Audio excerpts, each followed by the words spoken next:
शुरुआत कर लेते हैं सुबह 5 बजे प्रताप सिंह खाचरियावास के घर ईडी पहुंच गई सिविल लाइंस में। और जब मैं आपसे बातचीत कर रहा हूं तो करीब करीब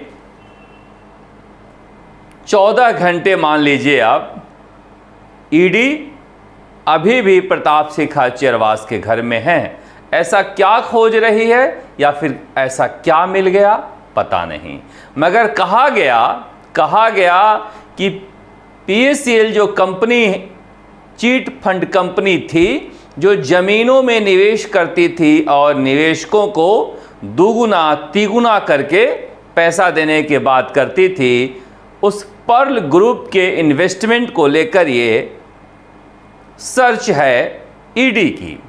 28 लाख, आप समझिए 28 लाख इन्वेस्टर केवल राजस्थान के हैं जिनके करोड़ों रुपए डूब गए हैं पर्ल ग्रुप के इस चीट फंड कंपनी में।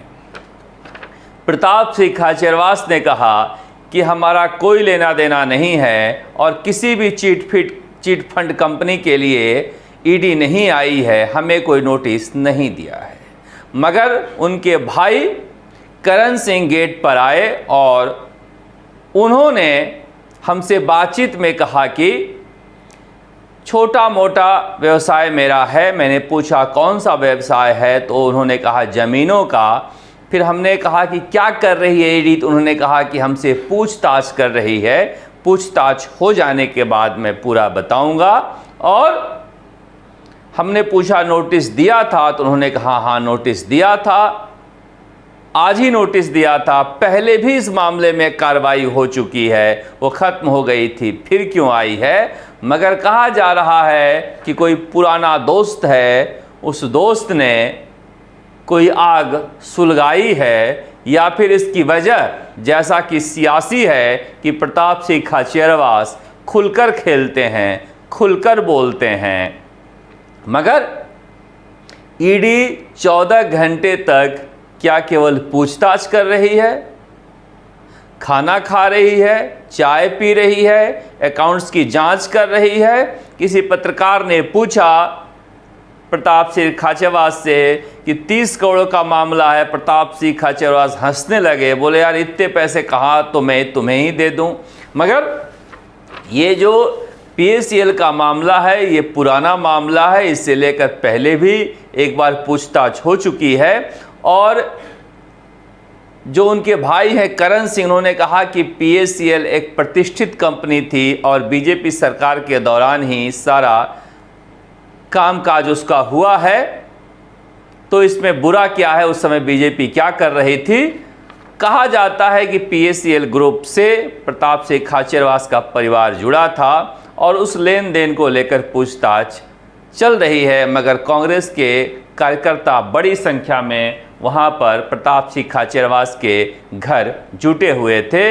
पुराना प्रताप सिंह खाचरियावास होते, मंत्री बनने के पहले के प्रताप सिंह खाचरियावास, तो गली भर जाती, सड़कें भर जाती। मगर आज उनके मुट्ठी भर समर्थक दिन भर उनके पक्ष में नारेबाजी करते रहे। हमने प्रताप सिंह खाचरियावास का वो दौर देखा है जब इनके लिए लोग जान देने पर उतारू हो जाया करते थे। कांग्रेस के नेताओं को भेजा गया, आए पसीने में, कहाँ सड़क पर खड़ा होने वाले हैं कांग्रेस के ये नेता। आए, छाया देखकर बैठे और खिसक लिए।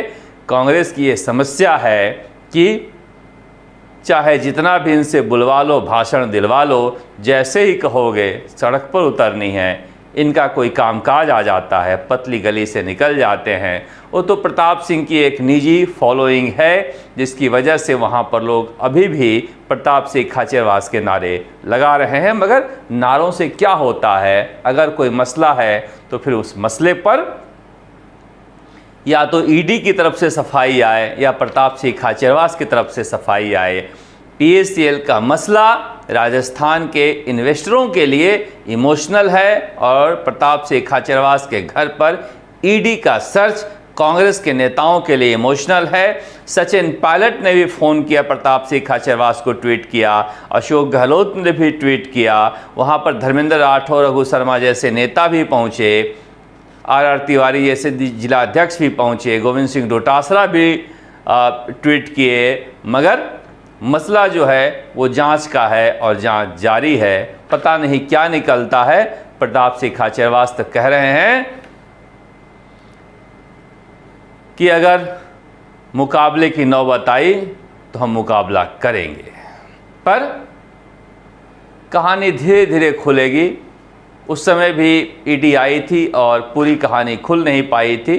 प्रताप सिंह खाचरियावास भी ये मानते हैं कि मामला चल रहा था उनके भाई, मगर वो मामला क्या चल रहा था वह भी ठीक से बताते नहीं हैं। खैर, प्रताप सिंह खाचरियावास के घर के बाहर का ये दृश्य है जहां पर आप देख सकते हैं प्रताप सिंह खाचरियावास रह के बाहर भी आ रहे थे। यह उनका मकान है जहां पर ईडी की कार्रवाई चल रही है और